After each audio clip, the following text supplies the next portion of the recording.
Providing a step-by-step guide walkthrough for software can be invaluable for people when they're first starting to use a new product, and a client got in touch with me, having already pre-recorded these walkthroughs with their own voiceover. They wanted to replace their voiceover with a professional narration. Now, there was a whole fleet of these videos, about 8 3 to 5 minute long ones in total. The first thing I did was proofread the scripts to see if there were any grammatical alterations that I could suggest, and then I recorded a short sample so that the tone and pace could be agreed. Scope 2. Indirect emissions. Indirect emissions that are associated with purchased electricity, heat, steam and cooling. Scope 3.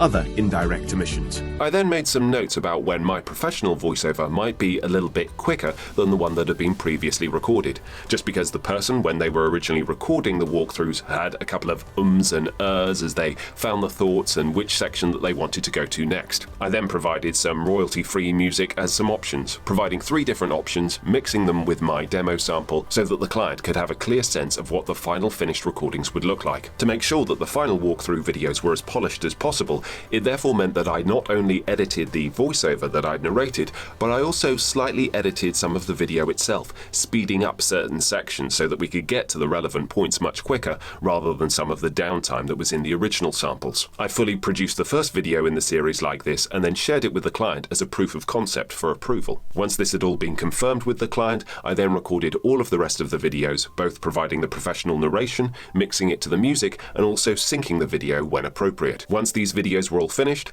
I exported them both as movie files and also as MP4s, which is what the client actually required, and then I saved both the videos themselves with the voiceover and also separately the voiceover without the music or the video, just in case there might be any updates later in line and the videos needed adjusting as a result. Welcome to BPF Energy Carbon Reporting Tool, CRT. The BPF has designed a carbon footprint tool to help the UK plastics industry measure their corporate emission footprint following GHG protocol guidance, including direct emissions from fuel and processes,